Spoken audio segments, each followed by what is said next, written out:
Headlines पर नजर आते हैं।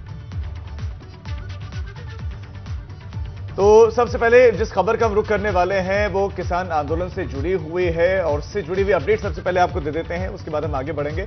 कांग्रेस की सियासी यात्रा की बात भी करेंगे हम, साथ ही साथ प्रधानमंत्री नरेंद्र मोदी के संसदीय क्षेत्र काशी में कैसे बदलाव की बयार है ये भी हम आपको दिखाने वाले हैं। तो किसान आंदोलन का आज 32वां दिन है। सरकार और किसानों की तकरार के बीच में नया मोड़ यह है कि किसानों को सरकार ने भेजा खत और उस खत के जवाब में किसान नेता बातचीत के लिए तैयार हो गए। अपना प्रस्ताव सरकार को दिया गया है। 29 दिसंबर को 11 बजे बातचीत होने की खबर है। किसानों की अगर माने तो चिट्ठी में जनता को गुमराह करने की कोशिश की गई है, तोड़ मरोड़ कर उनकी बातों को रखा गया है। किसान कह रहे हैं कि उन्होंने कभी भी संशोधन नहीं, कृषि कानूनों को वापस लेने की मांग की है। अब इसी खबर पर ग्राउंड जीरो से हम ताजा रिपोर्ट भी जानेंगे, ताजा हाल भी जानेंगे। आपस में हम ही लड़ रहे हैं तो किसान अब एक मांग कर रहे हैं कि कानून वापस जो है लिया जाए। किसान कह रहे हैं कि जो ये बातें कह रहे हैं कि संशोधन हो, ऐसा कुछ नहीं है। हमारी एक ही मांग शुरुआत से रही है। दूसरा, जो राजनीतिक दल है वो इस मुद्दे पर कूदे पड़े हैं और वो भी माइलेज देने की पूरी कोशिश कर रहे हैं। कांग्रेस हो, समाजवादी पार्टी हो या दूसरी पार्टियां हो, प्रदर्शन लगातार कर रहे हैं। दूसरा, प्रधानमंत्री नरेंद्र मोदी की काशी वो बदल रही है। तो ये तीन अलग अलग खबरें जिन पर हमारी नजर बनी रहने वाली है।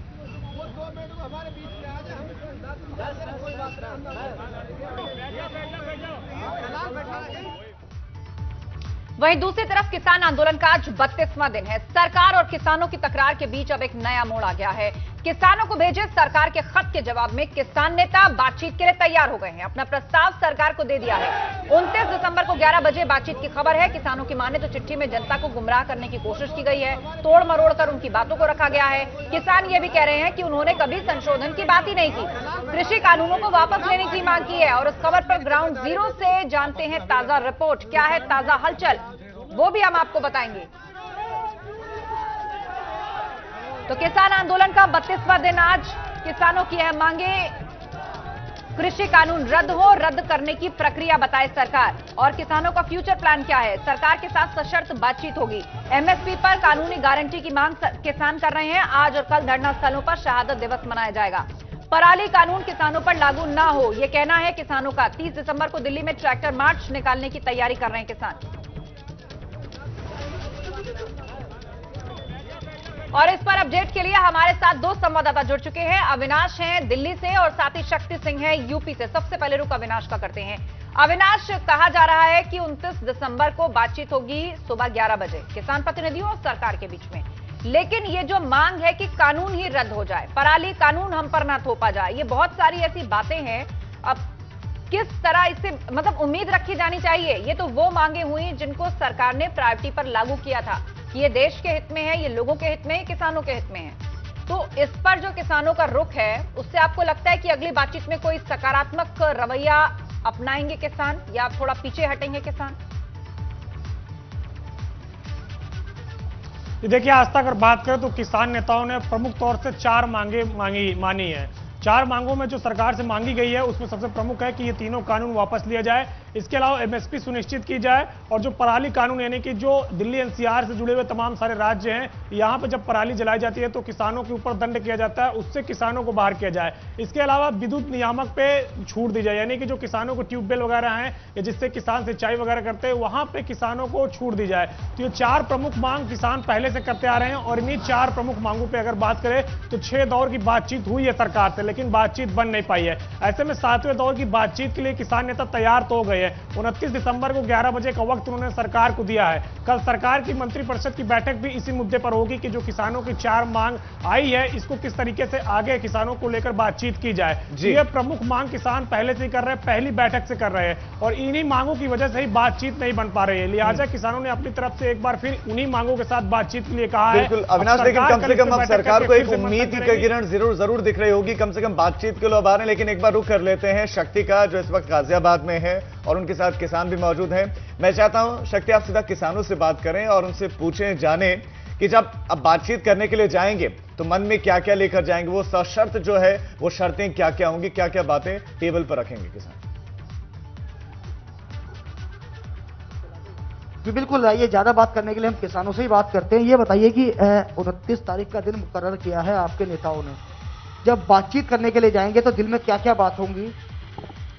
दिल में तो यही बात है कि भाई यहाँ से किसान जीत के जा और ये जो हमारी मांग है ये पूरी हुए। और मैं एक निवेदन और करना चाहूंगा सरकार से, भाई किसान की बात सुने। पिछले 4 महीने से किसान सड़क पे है और 1 महीने से तो बराबर आंदोलन कर रहा है, यहीं पर आपके सामने है, सब मीडिया के सामने है। तो हमारे दिल में यही है कि किसान की बात सुनी जाए। किसान की बात तो सरकार कह रही है, किसान की बात हम सुन ही रहे हैं लगातार, लेकिन किसान ही है जो कि हमारी बात नहीं सुन रहे हैं। हमने बिल बनाया, किसानों के हित के लिए बनाया, किसान उस हित मान के चल रहे हैं, तो कहीं ना कहीं सरकार तो सुन रही है। अब कुछ और भी बात निकल कर आ रही है कि आपके गन्ने के भुगतान की बात हो, बिजली के बिल की हो, पराली की बात हो, तो लगातार क्या सभी बातों पर बातचीत करने के लिए सरकार से तैयार है आप लोग? नहीं, जब बात होगी तो सभी विषय पर होनी चाहिए। ऐसे थोड़ा है कि भाई एक ही विषय पर बात होनी चाहिए। भाई जी किसान की जो भी समस्याएं हैं, सरकार ये भी तो बोल रही ना, भाई जो भी समस्या है ओवरऑल उन्हें भी बताया जाए, उन पर ध्यान दिया जाएगा। पर हमारी मांग जो मैन है, ये 3 जो काले कानून है ये वापसी हो, और जब और विषय पे बात हो। ये बताइए मुझे आप कि समय मुकर्रर हो गया, इससे कितनी उम्मीदें हैं? क्या इस बार सरकार से बात बन पाएगी या नहीं बन पाएगी? आपके नेताओं से जो नेतृत्व कर रहे हैं उनसे आपकी बातचीत हुई हो? नहीं, उम्मीद तो यह है कि भाई बात बन जा, पर नहीं बनेगी तो भाई फिर आंदोलन जारी रहेगा। ठीक है, बहुत शक्ति यानी किसानों का बिल्कुल स्पष्ट रुख है कि बात बन जाएगी, ठीक है, और बात तभी बनेगी जब सरकार किसानों की बातों को मानेगी। अब देखना यह होगा कि अब बातचीत का नतीजा क्या निकलता है, और 29 तारीख को बातचीत होने वाली है और सभी की निगाहें रहेंगी इस पर। शक्ति आपका बहुत शुक्रिया इस तमाम जानकारी के लिए, और अविनाश आपका भी इस तमाम जानकारी के लिए बहुत शुक्रिया। तो बिल्कुल अब अगली खबर की ओर बढ़ते हैं। अगली खबर जो हमें मिल रही है वो मिल रही है हापुड़ से। पुलिस और बदमाशों के बीच यहां मुठभेड़ हुई। 25,000 का इनामी समेत बदमाश 4 लोग और गिरफ्तार हुए। बाबूगढ़ पुलिस एसओजी की टीम ने ये ज्वाइंट ऑपरेशन किया है। हापुड़ से ये बड़ी खबर, जहां पुलिस और बदमाशों के बीच मुठभेड़ हुई है। 25,000 का इनामी समेत 4 बदमाश पुलिस पकड़ चुकी है। हापुड़ में पुलिस और बदमाशों की मुठभेड़ में ये बड़ी कामयाबी मिली है। 25,000 का एक इनामी पकड़ा गया है, उस समेत 3 और बदमाश जो हैं वो पकड़े गए हैं। बाबूगढ़ पुलिस और एसओजी की टीम ने ये ज्वाइंट ऑपरेशन किया था, जिसमें 4 बदमाश पकड़े गए और एक बदमाश जिस पर 25,000 का इनाम है।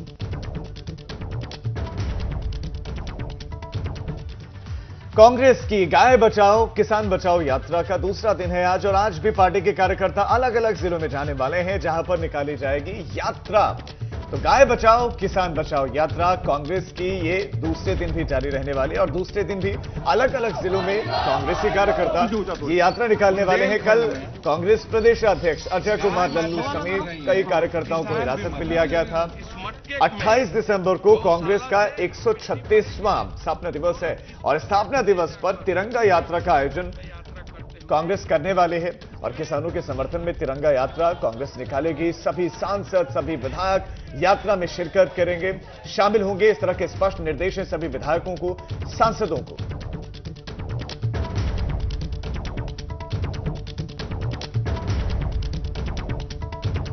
सीधे अब आपको लिए चलते हैं, हमारे संवाददाता अनुभव शुक्ला लाइव जुड़ रहे हैं। अनुभव बताइएगा आगे अब किस तरह कार्यक्रम रहने वाला है, ये यात्रा कहां से होकर गुजरेगी और कैसे आगे बढ़ेगी? देखिए, कांग्रेस का 136वां स्थापना दिवस होगा 28 दिसंबर को कल यानी, और इससे पहले 3 दिनों तक विशेष कार्यक्रम चलाने का जो है वो निर्देश दिए गए थे। 26 तारीख से ये शुरुआत हुई गाय बचाओ किसान बचाओ यात्रा, क्योंकि किसान एक तरफ आंदोलन कर रहा है और दूसरी तरफ कुछ दिन पहले प्रियंका गांधी वाड्रा ने एक चिट्ठी लिखी थी मुख्यमंत्री योगी आदित्यनाथ को और कहा था कि उत्तर प्रदेश में गायों की जो दुर्दशा है गौशालाओं में, इस ऐसे में उत्तर प्रदेश सरकार को छत्तीसगढ़ सरकार से सीखना चाहिए। जिस पर यूपी गौ सेवा आयोग के अध्यक्ष जो है प्रोफेसर श्याम नंदन सिंह, उन्होंने तुरंत पलटवार किया था और ये कहा था कि उन्हें कुछ पता नहीं है। उत्तर प्रदेश में तकरीबन 6 लाख गायें जो हैं वो सरकारी जो गौशाला है वहां पर हैं, और यही वजह रही कि कांग्रेस ने बुंदेलखंड का जो हिस्सा है वहां से इसको शुरू करने की कोशिश की। हालांकि अजय लल्लू जो प्रदेश अध्यक्ष है उनको वहीं हिरासत में ले लिया गया। कल काफी देर तक जब उनसे संपर्क नहीं हो पाया तो कांग्रेस ने पुलिस पर तमाम आरोप लगाए, लेकिन बाद में ये पुलिस की तरफ से कहा गया कि वो सुरक्षित लखनऊ लाए जा रहे हैं। अब आज भी ये कार्यक्रम है और कल स्थापना दिवस है। देखिए 28 दिसंबर से शुरू होकर जो स्थापना दिवस का कार्यक्रम वो 3 दिनों तक जारी रहेगा। 28, 29 और 30 दिसंबर को।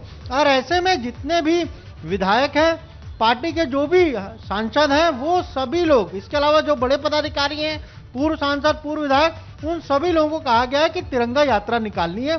सभी लोग तिरंगा यात्रा निकालेंगे। उत्तर प्रदेश की जो 403 विधानसभाएं हैं वहां पर वो जाएंगे। और इसी के आधार पर अगर हम कहें नए साल में ये कहा जा रहा है कि कांग्रेस संगठन में कुछ बदलाव हो सकते हैं, कुछ चेंजेस हो सकते हैं, क्योंकि अभी कांग्रेस का एक संगठन सृजन अभियान भी चल रहा है। वो पहले 28 तारीख तक था, लेकिन उसकी भी अब तारीख बढ़ाई गई है। स्थापना दिवस को ध्यान में रखकर जन जन के बीच इस यात्रा को ले जाकर एक बार फिर से लोगों के साथ संवाद, 1-to-1 इंटरेक्शन और अपनी खोई जमीन तलाशने की कोशिश कांग्रेस करेगी।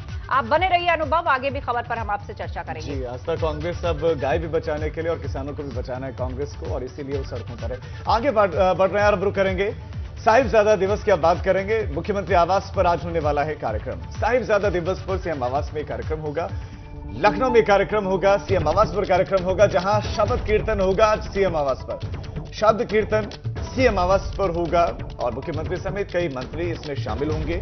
सीएम आवास में ऐसा पहली बार, सीएम आवास में पहली बार शबद कीर्तन का आयोजन हो रहा है और सुबह 11:30 बजे शबद कीर्तन का आयोजन शुरू होगा।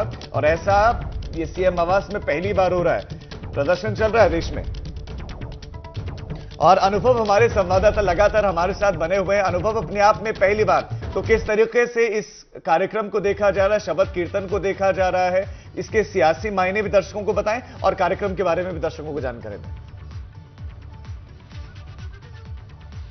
देखिए, बिल्कुल सही कहा आपने राजीव। पहली बार इस तरीके का ये जो साहिबजादा दिवस पर श्रद्धांजलि देने का कार्यक्रम मुख्यमंत्री आवास पर रखा गया है। खुद मुख्यमंत्री योगी आदित्यनाथ मौजूद रहेंगे, उनकी सरकार के कई कैबिनेट मंत्री मौजूद रहेंगे, सिख समुदाय के लोग मौजूद रहेंगे और गुरु गोविंद सिंह देव जी जो 10वें गुरु हैं, उनके जो पुत्र थे, उनका शहीदी दिवस और माता गुजरी देवी का जो शहीदी दिवस है उसे मनाया जाता है। उसी को साहिबजादा दिवस कहा जाता है। और इससे पहले भी हमने देखा था, पिछले वर्ष जब गुरु नानक देव जी का 550वां प्रकाश उत्सव था, तब मुख्यमंत्री आवास में ही लंगर का आयोजन हुआ था, गुरुबाणी का आयोजन हुआ था और आज फिर शबद कीर्तन का आयोजन किया जा रहा है।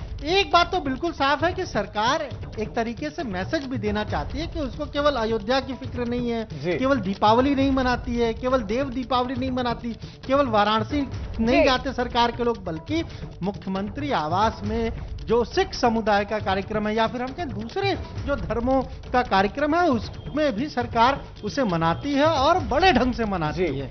दूसरा जो बात आपने कही कि किसान आंदोलन कर रहे हैं, ज्यादातर पंजाब के किसान हैं, तो इससे भी जोड़कर देखा जा रहा है। लेकिन इतना जरूर है यानी कि मुख्यमंत्री आवास में हमने देना चाहती है सरकार की हम सभी पहली धर्मों बार को साथ में लेकर चल रहे हैं। अनुभव, आपका इस तमाम जानकारी के लिए बहुत शुक्रिया। तो 11:30 बजे ये कार्यक्रम है, यानी कि प्रधानमंत्री नरेंद्र मोदी की मन के बाद ये कार्यक्रम लखनऊ से लाइव। जी, इस पर नजर रहेगी।